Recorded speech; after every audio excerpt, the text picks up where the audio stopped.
Actually, that series yesterday kind of slapped, no? Is XL good or is G2 bad? Man, Caps was in game 1, but I don't think Caps was in game 2, 3, 4. So I can give you my quick take on G2XL. I think I talked about it a lot during the cast.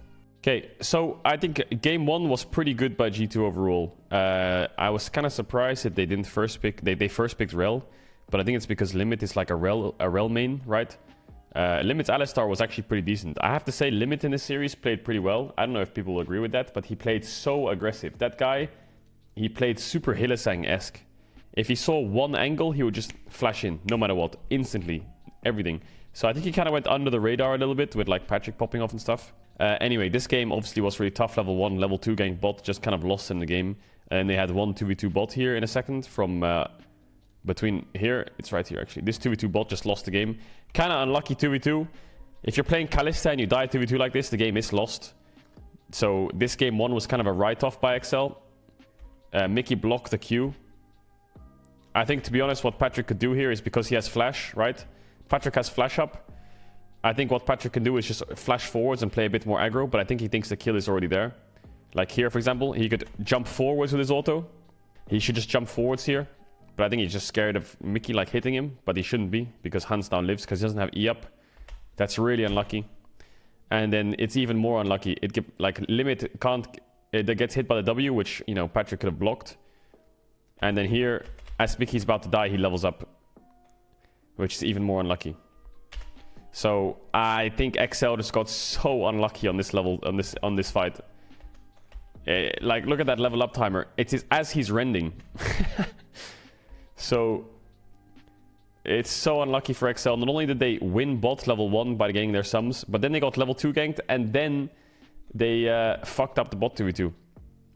From that point onwards, the game's kind of lost. I think XL did pretty well at holding on. I was surprised after the first Nash that the game wasn't just ending. Because what happens is G2 get like a really good fight on their topside jungle, and they have Nash, and it's 22 minutes, and they have a 11k gold lead. I thought the game would end on this Baron, especially with those Kai'Sa items, but... I was surprised that they didn't end, actually. They got bot inhib. They struggled to get mid inhib. They got pushed back. Yike died. Like, they split up a little bit too much here at G2, and XL, like, actually found an engage, down 12k gold and held on. I think this is when I realized that this series would be a bit closer than I thought. Mainly because XL held on for another, like, 8 minutes when they're down 12k. And the weirdest thing is, they actually put themselves in a position, XL. You'll see here. Where they're down so much gold, but they're in a position where they're actually fighting Nash and engaging, which is very, very, like, rare for a team down 10k gold to be forcing topside and pushing you back. I mean, they eventually lose this fight, but, like, the fact that they even get themselves in this position when they're this far behind is kind of surprising. Caps clutches the fight, you know. Don't know what the fight's gonna look like if he doesn't do that, but yeah, Caps in these team fights, on point. Game 2 was a weird one because, I mean, look at XL's draft. They have Maokai Kai'Sa Jace. Maokai Kai'Sa Jace on 13-13. It's unloosable. They take the L and play Alistar into Braum. And I have to say, Oruamne kind of griefed this game. I mean, the game didn't even start off that good for XL. Limit got killed level 1, and the kill went to BB. And BB got Longsword on first base, which is crazy. So, like, top is already kind of hard for Odo. But, I mean, Caps this game just played... I don't know, I think Maokai counters Caps. I'm convinced, like, Maokai just counters Caps. This was the first kill. Caps tries to flash the Twisted Revenge, so not only does he die, but he loses his sum as well. And it just turned into a mess for G2 randomly. Like, what you see happen in a second is the invade topside from Yike didn't work very well. Like, it's just a mess. Like, it is just a mess. I don't know what G2 is doing this game. Honestly, as much as XL played well this game, if enemy jungler is standing on a ward, and he was even seen walking in and is standing on a ward recalling, and then he's still able to right-click my bot lane and get a kill and get all summoners from my bot lane. That is absolutely perma-bannable. It's just a perma-ban. Like, that is just disgusting. You lost 4 summoners and died. I would be molding if I was Yike. I would be fucking furious. And then in the same breath, Caps then tries to dive mid. So Caps is running past Abedaga here on purpose because he can't hit him. He'll take tower aggro. He wants to dash out of tower aggro. Auto, Q, W, auto. But he doesn't get the combo off. He just gets one shot. So in the space of 30 seconds, mid and bot are lost. Luckily for XL, Odoamne is going to get solo killed in the second underneath the tower. But then you fast forward to live where they come out back through bot side G2 and they actually get like bot push because they have first lane with Berserkers on Kog'Maw. And they're contesting blue, which is really surprising that they're contesting blue because Kai'Sa and Alistar can collapse really quickly. Jace is level 7 and Maokai is a level up on Rel. Like they're just at a really bad disadvantage. Plus they're playing Maokai Alistar into Rel, so that guy is not moving if he goes in, even if he flashes out. So what ends up happening is they end up losing their jungler again. They get some nice trades on bot because they had to take like a weird path back into it. And the only thing XL was like struggling with was bot push really. I mean, Odoamne gets a solo kill onto Odo there. Off screen during the fight. So BB stomping his lane. This was really unlucky as well. This Herald loss actually hurt G2 so much because the game is even kind of, but like Peach has Smite upgrade and Yike doesn't. He's 2 away. So this Herald looks free because how strong Renekton is. But Yike's saying like, dude, I don't know if we can take this. Like, I don't have Smite. Like, I can't outsmite this guy. It's just like it's gone. So maybe they should not have started Herald in such a rush. Because Yike just kind of stands there and watch Peach take it. And then Yike's kind of zoned away. They have no mid push and then Caps can't really join. So that Herald loss was actually a big deal. And then the game turns into 3v3 mids. Because they're playing Jace into Lucian. Braum wants to contest Alistar and Maokai wants to go on Lucian. Here, Caps kind of like... This just... Again, this game was well played by XL and they won. But, like, what is Caps doing? He culls Abbedagge and dashes forwards into a Maokai who's standing there to get 2 auto attacks off. Like, he is... If he had Ignite and Flash or something, I get it. But Peach just presses 1 button and he's dead now. So that's really unfortunate. Hans tries to join, but yeah, nothing to do here. Abbedagge lives. And then they go back in onto Hans. And then everyone dies. So, yeah, that game was really weird by... I mean, they get Abbedagge shut down. But now you're playing at a gold deficit against Maokai, Jace, Kai'Sa. You know how impossible it is to walk in against those 3 champs? I think this was the nail in the coffin here, this bot dive, this bot play. So what happens is, TLDR, there was a play before this where Odoamne, I think, messed up really hard. Here, I think he has a kill onto BB. BB has no E for 7 seconds, 6 seconds, and no flash. All Odo has to do, and I think he knows he has no E, is just flash ult him into the wall, W, auto, Q, dead. But he fucks his ult up. And then he fucks his Q, and then he fucks his W. And now he's kind of like, well, shit, enemy's TPing in. The idea of the 1v1 is good if he plays it right, but he's dead. And now XL are kind of sandwiched. So they TP in to try and salvage the play. And it's kind of good to TP in. It's unlucky because Patrick has no ult, so he can't solo kill Hans. But they're in this like 4v5 situation. And TLDR, what ends up happening is they disengage. But then the Lucian Braum overstay by going over the wall. What's actually kind of smart play here by Caps and Mickey. Because they know that Abbedagge wants to go to bot wave. And if he either goes to bot wave through 2 directions. He goes through bot or he goes around here. So what they do is they place a ward here and sit here, and Lucian Braum is really strong at 60 minutes. But Caps has no damage right now. Caps has absolutely no damage. So the idea is good. But they can't kill him. It takes so long to kill him that Abbedagge flashes out and lives. And now Odo's TPing back in, and now it turns into a shitfest again, because everyone's collapsing to help their team. Everyone collapsed to help BB, now everyone's collapsing to help Abbe. And yeah, Hans can't join, he's stuck on the tower. BB TP's in without ult, and Yike's a little bit late, right? And Caps has no flash, so XL are playing Maokai Alistar, of course, they can just perma-dive them. This is the nail in the coffin play. That's a Jace, 9 kills.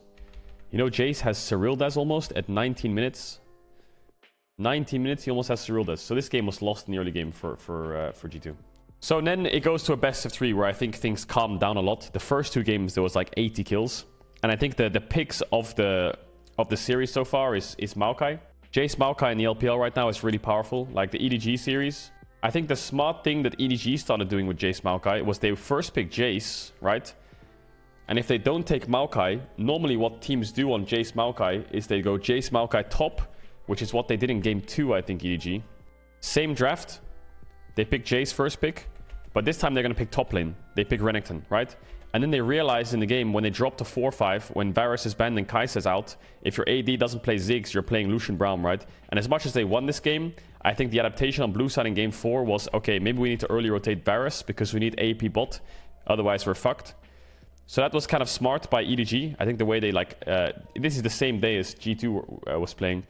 Their adaptation in draft was kind of smart. So the adaptations were all for the Jace Maokai. And I think what they did here was kind of good, G2. They took away the Maokai. I was surprised that they didn't take away Jace themselves. This one surprised me a lot. I mean, I know they love their Cog Braum, but I think they should have just gone Jace here. Jace Varus, actually. I think Jace Varus here would have been insane for G2. I mean, they win the game anyway, right? It's not like I'm shitting on their draft, but they really love this Kog'Maw Braum. I think if they weren't Kog'Maw Braum players, I think Jace Varus there would be good. Anyway, enemy team gets Jace, they play Nautilus into Braum, and overall, this is like a kind of tough draft for XL because, I mean, they're playing Kai'Sa Braum into Kog'Maw Nautilus. That bot matchup is super hard to play. They don't have Jace with Maokai. Also, by the way, in that game 1, I don't know why they put Odoamne on Jace top. You cannot play Jace Maokai and then put Jace top because of the way the game works. The game just doesn't work like that. The game is 4v4s around Drakes where both top laners are side laning until they're needed to TP in or like run there at the last second. How can you play Jace Maokai poke to stop them from entering the objective if he's a top laner? Like, he's not even there half the time. So it kind of takes away all the strength of it. This game was a mess again. I did say that both teams cleaned it up, but Odoamne just kind of... I think you can see the mistake Odoamne makes in this lane phase. What he does here is he's going to get... You can see the mistake right there. I think I even call it out in the cast. He's fucked this up. Didn't get the level 3 there. Didn't get the level 3. So I think what Odoamne tried to do here is he wanted to E through and then W and then kill that creep and then like hit BB with it, get his Q and then like hit him with the stun as he tries to dash forwards. But he fucked the whole thing up. So BB can like gap close and then auto Q. Odoamne has the flash and then BB just gets level 4. E's through the wave up here. E flash W auto Q. Like, it was big lane phase mistake by Odo. Big lane phase mistake. BB was definitely like taking him out a lot this game. The Kog'Maw Braum was putting a lot of pressure onto XL. Top was winning in isolation when it shouldn't, and Jace Syndra looked kind of even most of the game. But Caps definitely fell behind a lot. Like, this play here was a bit difficult for Caps to kind of counterplay this because he gets chain CC'd. And the thing is, when he gets Q flashed here, well, he either flashes now and gets hit by ultimate, and then Jace QE shock blast, and he goes in hammer form and flashes on him. It's a really weird situation. It's one of those things, it's like, when do I flash? To be honest, I think he just needs to flash now, and just if they go on the tower, sucks. But when he gets stunned, he has no way. Like, he can't flash Jace hammer, right? He's just dead. So that death was kind of unlucky. That or he flashes the Q flash, but that's really hard to do. Anyway, G2 get Herald. Sejuani ult, no flash. Off the back of that. XL's only real win condition this game is playing through mid. Their top is losing, their bot is losing in 3v3, right? I mean, in the lane they're fine because Kog'Maw lost his flash early, right? So what happens when Kog'Maw loses flash? It's very hard to punish bot as much. So he has to play a little bit safer. But in 3v3 they win so hard. But anyway, here comes the same play by Peach. This was really well played by Abadaga. This was so well played. So Peach goes for the mid 2v2, and I think Yike's covering as well. I think Yike realizes the only way XL can win this game is through mid. So he wants to punish Abadaga. Caps gets the stun. Caps has two choices here. Number 1, W, flash forwards, Q ult. But Abadaga will flash his WQ and then he will live. And 2, well, just there's nothing. There's no 2. If he flashes here, he gets hit by E. Peach ults him and W's him, he's dead. But Abadaga is pretty good here to reposition himself on his gate to like shoot his shock blast through the gate and hit Caps. And then Yike has to flash. So like through mid, XL were winning, but they were never winning through sides is the problem. They were managing stack Drakes and such, but yeah, I think G2 just came back quite nicely. I don't want to go super in-depth in this game, but there was one play that XL had to come back into this game because what they're doing is they're just moving their Kog'Maw Braum around and matching it into Kai'Sa Nord constantly, and they win 3v3. Like, there's two things that XL, like, was really unlucky. This, I want to say XL, actually, I don't want to say they lost the game from this, but this was so unlucky. This right here. It's very silly, but what Odoamne does is he Qs the bush, it hits something, and then he thinks that there's a... Oftentimes, if you're against Renekton and he's in a bush and he's behind you, Odoamne's first thought is Renekton is probably ulted already, and he's got full fury. So as soon as he hits that Q, he's probably like, oh shit, this Renekton's about to one-shot me. So I don't blame him for insta-ulting. I don't blame him to get a stun. But the problem is Odo's gone. And now he's a level 11 cannon with no ult, with Proto Belt in base. So what does that do? Well, number one, they can't fight Herald. Odoamne comes without ult. They can't fight it. But number two, when G2 force, when XL force rather, onto Yike in this fight and he TPs in, if he had ult here, I can tell you, this game looks a whole lot different. This cannon, run forward, ult flash. I really think they can turn this, but he just has to run away. Like what would happen is he would run in and ult. Hans would flash away. Abadagi would have like some good position. Patrick could play his ult a bit more aggressive. Like I don't know, the whole fight would look a little bit different, I think. So that one play, like it lost him Herald, it lost him the top fight, it lost him so much. And then Peach gets caught a couple times. Odoamne gets caught, and G2 stopped the soul stack. And there's Peach getting caught again. And now I just think this Kog'Maw is untouchable. Like, what does XL have? There was one thing here that I was saying on the cast as well. I mean, you could see the play from a mile away. What XL did with that ward. It was such an obvious play. Odoamne has TP and there's a ward just behind him here. I was like, the only way to get back in the game is that. It's quite a long con. I think if Peach was topside, it could work. Maybe they can wait a little bit and go for it on this. Now, the reason this play only works is because Hans stays for the next wave, which you can't really blame him. When they pull the trigger. I'm watching here on the screen. I'm watching the minimap. I think they should pull the trigger here topside if they can. Yeah, and then they go for the play. The play was kind of unlucky. I mean, I think you can't blame them. They have to full send here onto Kog'Maw. But Kog'Maw flash was pretty good, actually. Hansama kited for so long and actually like solo killed Patrick. This is the problem. Hansama got so much damage onto Patrick that when he dies, he just goes into his fucking zombie form and kills Patrick. So, like, Patrick has to flash out, right? So he's kind of out the fight. And then Abe comes in and just gets kind of one-shot because he tries to do damage onto the Kog'Maw as well. They took so much collateral damage, I feel like, XL from the Kog'Maw. But by the time BB arrives and Caps arrives, they all just get wiped. So I think that was the last one for XL. Now they're behind, even though they have, like, Kai'Sa and Jace. Enemy team with this Braum. Actually, this Baron rush was good by XL. I forgot about this. This Baron rush was really smart. Enemy team is on Drake and they want to play for bot tier 2 after they get mid push because the Kog'Maw Braum like leans down. Then they just rush Nash. The Nash rush was really good. To be honest, after this Nash rush, XL should all get out. I think their adaptation in game 5 was really smart though. You'll see the change. This is just... I like seeing the difference through series, you know. It's like... Here, for example, when they did the Nash... This is game 5. This is 2 games later. They do Nash. Everyone is out. Odoamne turns, and I think they all realize, like, flashbacks from game 3. Just get the fuck out, everyone. And if you die, you die. Sucks. Same thing should happen here as soon as they get Nash. They should all be running up and get the fuck out. I can see kind of why they want to fight, because they hook Mickey and it looks good, but... I mean, they just lost the game from getting the Baron. They get 5 man aced. Game 4 was a really good game by XL. They fell behind early, but they're playing double AD carry. They got dove bot. Dive bot by G2 was good. BB had top push. Caps wasn't making mistakes. They early stacked Drake. Like, the early game for G2 was going really, really, really good. There was a lot of random fights happening, though. But TLDR, game was even. XL get Herald after a good swap. And they're a bit behind, though. This fight from G2, though, a bit deep. A little bit deep. Little bit deep. The thing is with XL is double AD carry is such a common theme these days that I think that... I mean, Abadaga fucks this up so hard. If Abadaga can kill Hans, then it's a really good play, but he knocks him away. And then he, like, flash E's. And then he doesn't die to that. He lives. Which is really sad. If they got that kill, that would be huge. So G2 kind of controlled the game. They get second Drake. XL try and force this top dive, which... they turn on to Mickey first, then they go on to the Renekton, but then they back off. They get Caps' TP, which was good. Abadaga gets lane isolation, so does Patrick. So G2 got, like, some early kills. And they won this fight here.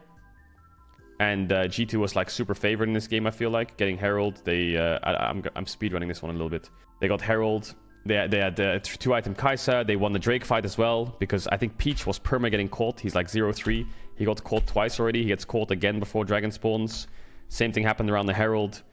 XL disengaged. G2 are favored. They get third Dragon. They're on soul points. They defend mid. Like, everything's kind of going good for G2. But then there's one play on the Nash, which kind of turns the game on its head. Right here, where Patrick just single-handedly buys so much space by himself. Look at Patrick. Renekton and Ahri are saying, let's go on Xayah. Looks good. Hans even ulted the gap close to try and get onto Patrick. Like, he's gonna ult to the right because everyone's screaming Xayah. But Xayah's kiting back and has ult flash. So now by the time they're realizing it's a bad call, their top side of the fight's dying. Like, Mickey's dead, and so is Yike. So then Caps is saying, fuck, we have to go on this Xayah, like, otherwise it's over. So he ults on him, which is like the way of saying, let's go. But Patrick dodges the charm. He cleanses anyway, thinking it's gonna hit. And then he Q, like, that was so clean by Patrick. All of it was just clean. He basically 1v3'd them. And bought enough space so that his team can win. So well played, Patrick. But then they get Nash, and 30 seconds later, Patrick loses the game. You can't really blame him for the vision pocket, though. Because there's a tiny vision pocket there that G2 is playing on to make a pick on mid, because they see Patrick clearing the wave. See? They see Patrick. They push in mid. Limit doesn't ward over. He thinks they can hex flash over and get mid push. No sums on Patrick. He dies. And then they lose 3 kills, and the game looks doomed.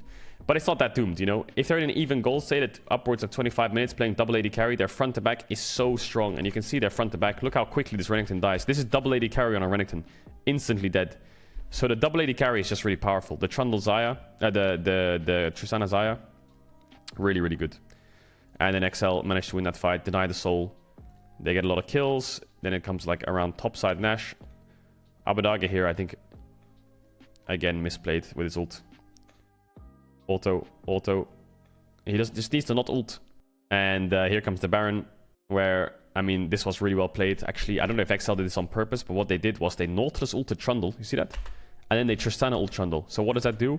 That pushes him behind them, so he knocks up the Kai'Sa Renekton as well. So 3 of them are out the fight when they're turning onto Mickey, which is like, what the fuck? I don't know if that was like coincidence or not, but yeah, Hans did the cream. He dashed in and died. Odoamne is too tanky. They all die. And then basically XL win the game from that. The game is like so in their favor. 5k gold lead. Ahri falls off. They deny the soul. And they win a top fight and the game's over. We'll do a quick game 5. Because game 5 draft was really cool.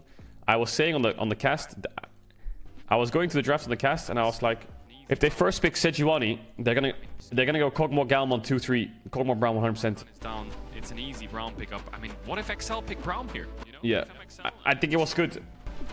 For Brown Kai'Sa? I don't know. Brown Jace? I'm not sure. Yeah, it was good. Denying the Brown was smart. I think a Brown denial here is... Yeah, it's really good. It stops the Kog'Maw. The Varus was a bit surprising, actually. I didn't think they would go Varus blind. And then I was like, well... The Kai'Sa Braum is not a good lane, and they just want to go for the Varus instead. Oh. Now, they could just go, Jace Kai'Sa here if they want G2. Yeah. Would be an easy OP pickup, but adaptation could be range support for Mickey. Is that the direction you want to go? Melio? Yeah, looks like it. Yeah, Melio, I was like, they could go Melio and then drop Cog till 4-5. This is where I think XL dropped the ball. Right here, I think they should not ban Ashe. Like, what's the point in banning Ashe against Brown Varus? Like, it's useless.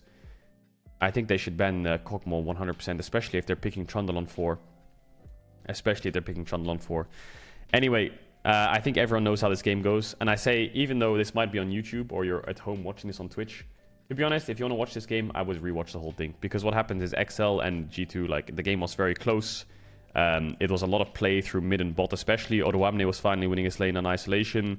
Patrick went on hit Varus instead of AP Varus or poke Varus. And the game came down to like a couple of team fights where Hans Sama needs space and time. And you can see the evolution of the Kog'Maw through the game. Like, the damage he does in these fights is like decent. But he always gets killed off by Abbedagge because he gets outranged. This sequence by XL was insane. I know LPL starting.